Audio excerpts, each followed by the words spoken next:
Coming up today on Locked On Texas Tech, the Red Raiders return to Lubbock with a little house money to play with, and we look ahead to an anticipated Big 12 football schedule release with a twist of a twist.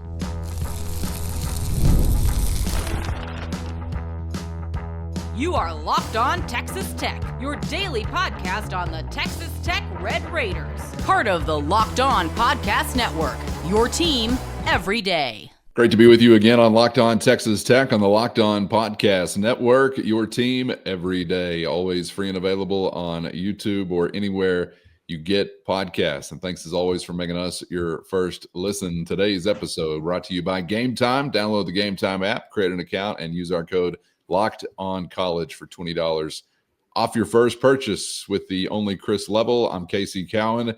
Chris, great to be back with you once again. And on today's episode, obviously a whole lot of hoops to dive into as the Red Raiders have another home opportunity coming up from United Supermarkets Arena, the Baylor Bears in town. And before we're out of here, we'll also spend a little bit of time looking ahead to something that'll happen later on today, if today is Tuesday, depending upon when you're listening to this, anticipating a Big 12 football schedule release. Could have already happened, again, depending upon when you're taking this in, but we'll spend just a few minutes at the end of the program looking ahead to that. But as for the hardwood, it is Red Raiders and Bears from the USA coming up as Texas Tech looks to continue to ride the wave, looking for their 7th consecutive win.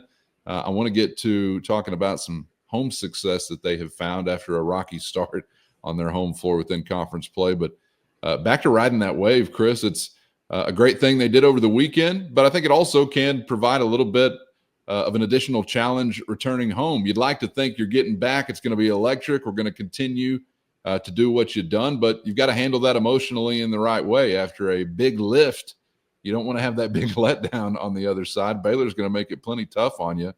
But as far as what you're doing internally, I think that is part of the challenge, trying to get back maybe to some of that poise that helped you so well on the road. Yeah, I mean, it just the tests keep coming, right? I mean, I kind of looked at it on paper, and you thought, you know, the two, like this little 3-game stretch is something we had talked about, and you looked at from afar, like, ooh, when you get to that little stretch, it's going to be a bit dicey. Yeah. And you thought, you know, in the back of your mind, it's like, okay, that Baylor one is the one you've got to get because it's at home and all that, just winning in Houston and Tucson. But now you get a chance to be a bit greedy a bit here. But yeah, you've got to be careful about giving it back. And I don't know, your kids are probably at some level like exhausted. And you know, I don't get the sense at all that this is the kind of team that starts feeling good about themselves at all or anything like that. I think they've had their moment against UCF where they just kind of, which that was after that 10-day layoff, and you could just tell UCF came in that day and.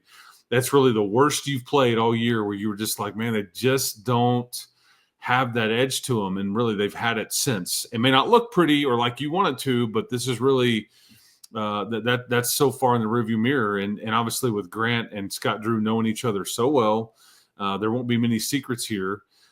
Baylor will bring in, and I guess that'll be an interesting topic because VJ Edgecombe is one of the top freshmen in the country. He's, I think, thought to be like a top 10 draft pick this coming June. He left that game versus Kansas this past Saturday, which was an epic comeback / collapse by the Jayhawks, but huge comeback for Baylor to score 60 points in the second half, 60. And some of that and a lot of that without Edgecombe, because he had left with an ankle injury. I don't know what his status will be tonight. I don't know if that is a game time decision, which my suspicion it would be. But they were already they're basically playing with like 6 guys because Jeremy Roach, their stud Baylor transfer that was a huge portal get in the offseason, he's had multiple concussions this season, and he's been out. And then Langston Love, who's just kind of been this very highly recruited, oft injured player on their team, is just always got something going on with him. And so they've kind of were playing with 7 guys. I don't know. And I think those 2 were game time decisions before the Kansas game. I don't know what we get as far as Baylor goes tonight on who is available or not, but they could theoretically have as few as like 6 guys that they're trying to get through this game with, or as many as like 8 to 9. I don't really know. And you could play it out to where you could talk yourself into like, well, 6 would be great for you, or maybe having 9 available is great for you. I don't know what it is advantage Texas Tech, but you probably need to be prepared for all hands on deck and a very competitive, athletic, a team it will test your defense. They can score. They are athletic. They also have one of the top. We brag a lot about Christian Anderson, and rightfully so. And in Edgecombe is a different level of prospect, but Rob Wright is one of the best freshmen in the country, not just the Big 12.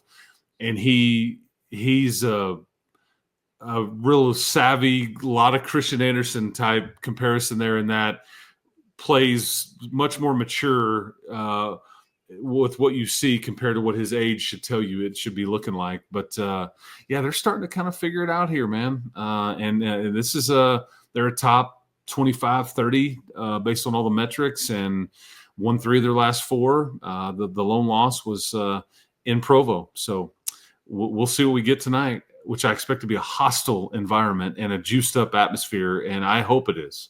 Yeah. You would anticipate a great environment at the USA for this one. And I'm sure there's nothing that Scott Drew and the Bears would love more than to derail some Texas Tech momentum in this instance, and pick up a big one for their own resume on the road against a team that has momentum like Tech has. But I guess this is just going to be one because of the the history that always is going to be a matchup or a series that packs a little more.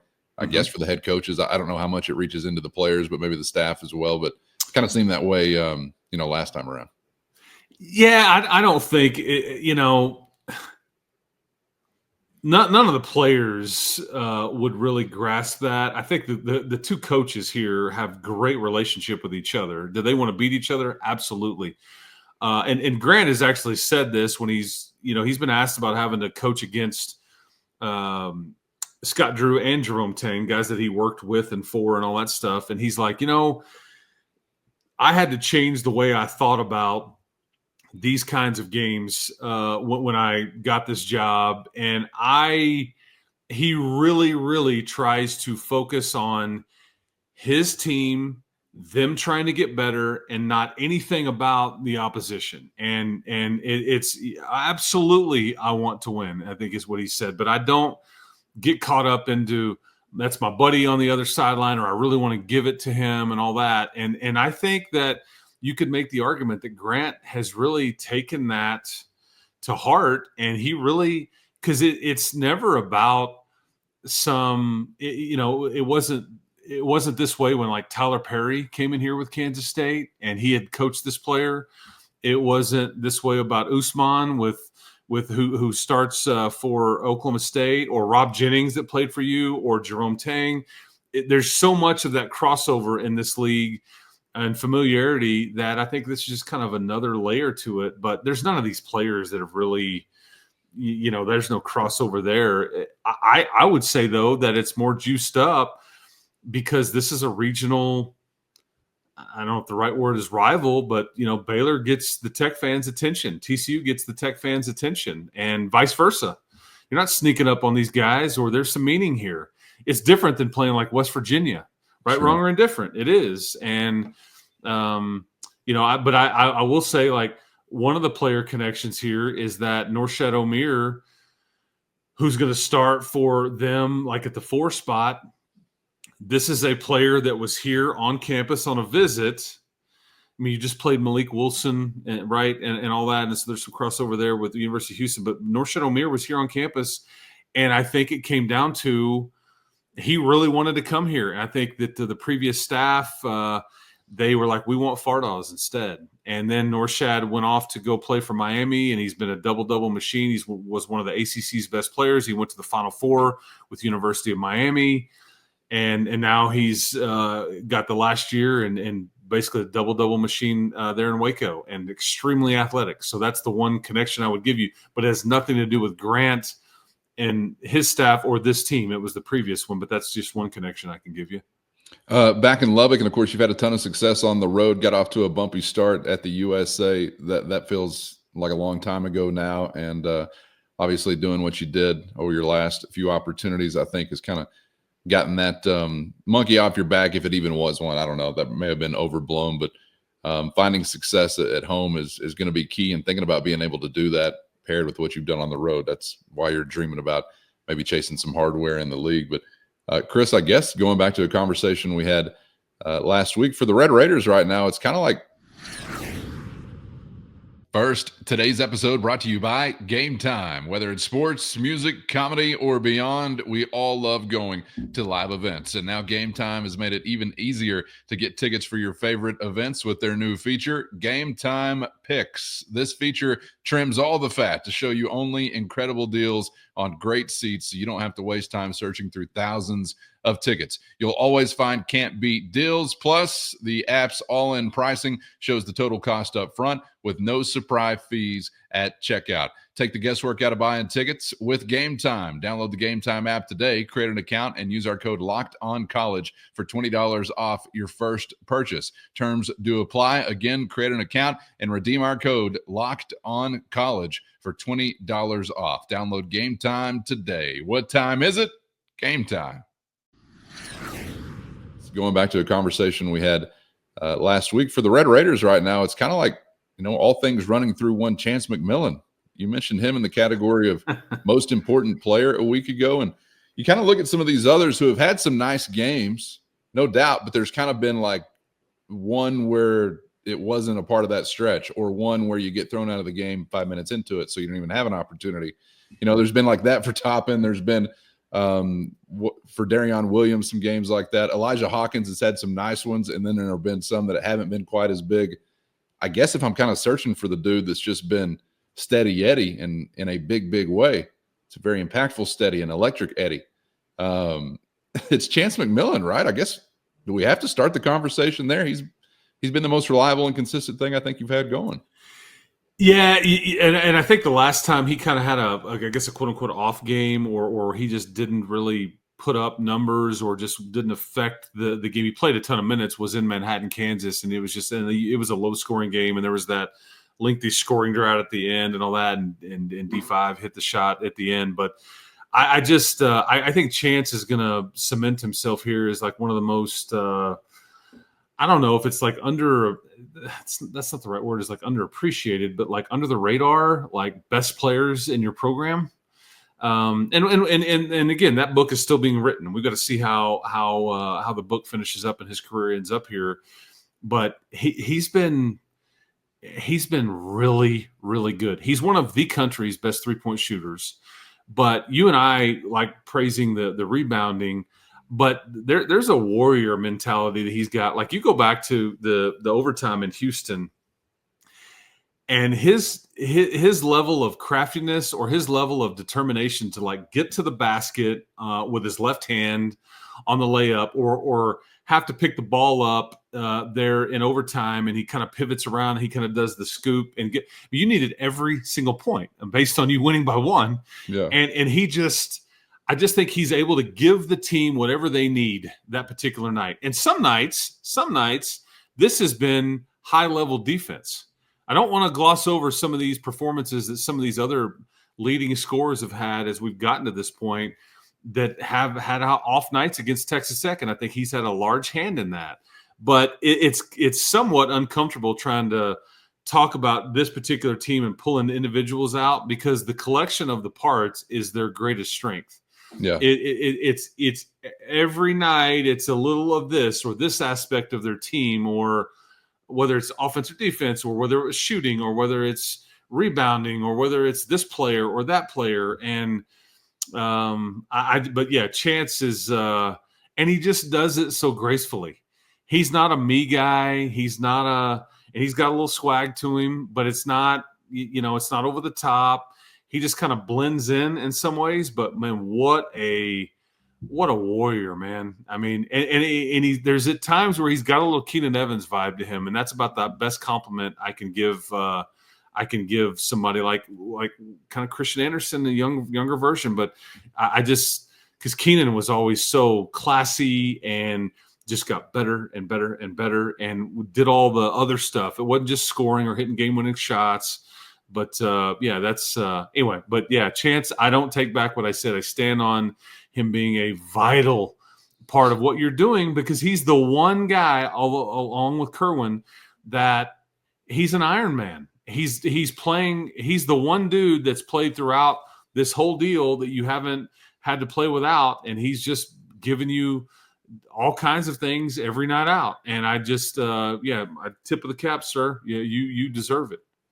I thought maybe his best game of the year, one of his best as a Red Raider over the weekend. And it was because of the way that the 23 came. The 23 is a point total that obviously gets your attention, but it wasn't one of his best shooting days from beyond the arc. He was only 2 for 6, but as you already mentioned there, he gets to the free throw line 7 times, makes all of them. I mean, I said this last week, we may have wanted to at some point in time earlier in his time as a Red Raider want to put him into a 3-point shooting or catch and shoot kind of exclusive category, but he likes to be at the rim, and I appreciate that about any player. So he was able to get there and manufacture some of that stuff as well whenever the 3-point shooting wasn't coming all that easy necessarily. But man, got to shout out Chance McMillan, and I think unexpectedly to some, looking ahead to this season and feeling like, hey, you're going to kick off February and feel like the stalwart is Chance McMillan. Knew he would be in an impactful category, but him being kind of at the leading edge or the tip of that spear, not really something I anticipated, but I'm enjoying watching it, and credit to him for making that happen. Yeah, and he's just one of the pieces, and he would want no credit more so than his brothers. Well, you're going to get it.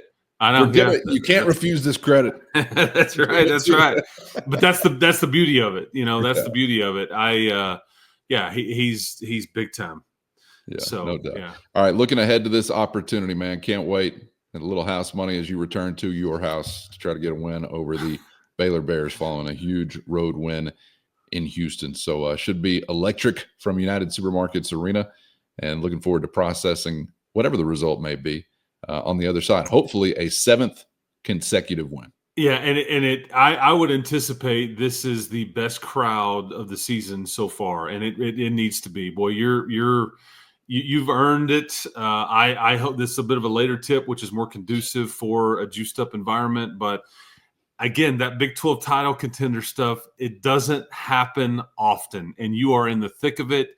You can't give any of these back. You need every result you can get, and at some point, you're the fans will have to get this team over the hump on one of these nights, and you don't know when that's going to be. But I hope everybody is there and in their seats and as loud and all that as you could possibly, as you can ask for. So anyway, giddy up, man. Hope to see everybody there tonight.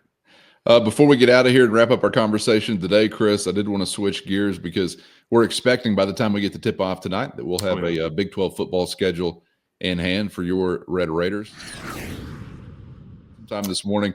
Is it 10 o'clock? I believe mid-morning. It's 11 Eastern, 10 Central. I despise that times are just universally sent out Eastern time. It's the worst time zone. We live in the Central, which is the only time zone that everybody should have. That's right. I'm a bit biased, but yeah, I believe it'll be at 10 a.m. this morning. And we'll wait and see how that unfolds and what it exactly includes before we give you too many thoughts on that. But, we talked about some curveballs, potentially some Thursday or Friday night games being a part of Texas Tech's schedule this time around. And I guess still anticipating that to some degree. So here's the first things I will look for when this gets rolled out to you is how is this divided up? Like, what are the bye weeks? Where are they? Are you getting multiple? Like, is it the very beginning? Is the very end? Hopefully, it's nestled somewhere.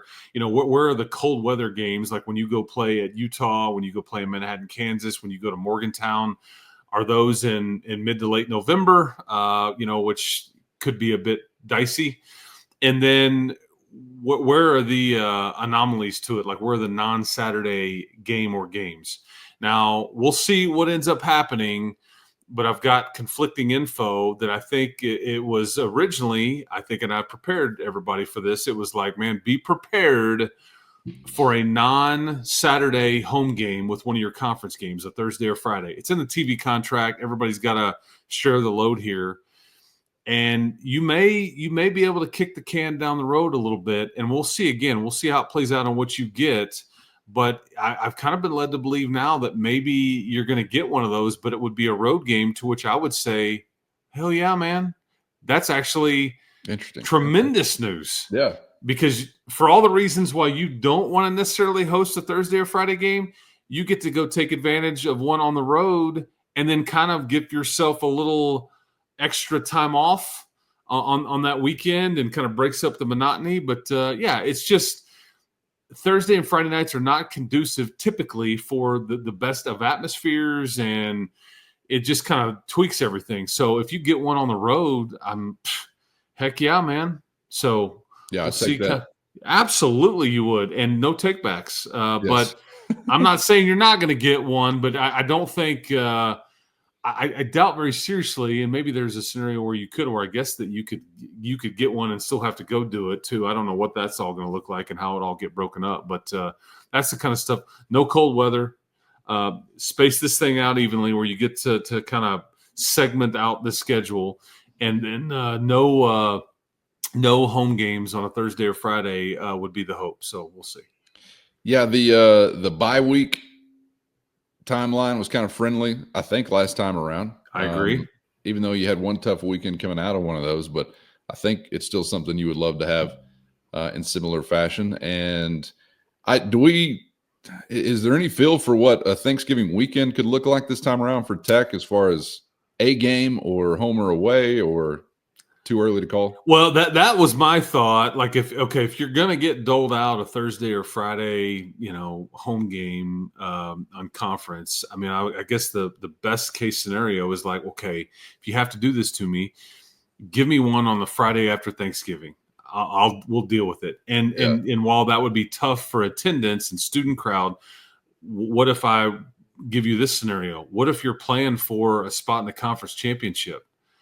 I think people would alter their plans, and you would certainly hope so. If you're playing for a spot in Arlington, I think that would change the dynamic there. And so, maybe that would.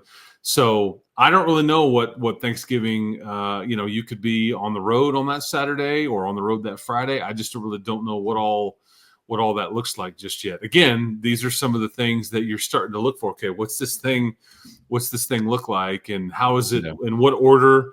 Do you got a 2 or 3 game road trip? Like we're boom, boom, boom. We're playing them consecutively. I mean, what's the stretch look like? Is it 3 of the first 4 on the road, or 4 of your last 5 at home? And how is it all set up for you? So I don't know. I guess we'll get to find out very, very soon. Yeah, very soon. And if you're listening to this later on in the day, you may already know. Appreciate you guys for being out there whenever you are taking this in. And Chris, appreciate your time as always.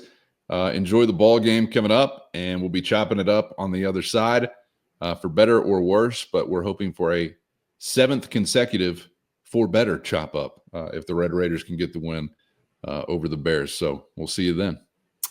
Sounds good, man. Hope to see everybody at the arena tonight. Should be fun, and need another result. But the hits keep on coming, man. Need to, the tests, I should say, and so it should be fun. So I hope everybody enjoys their Tuesday, and we'll discuss this schedule on this channel when we see it. So stay tuned there.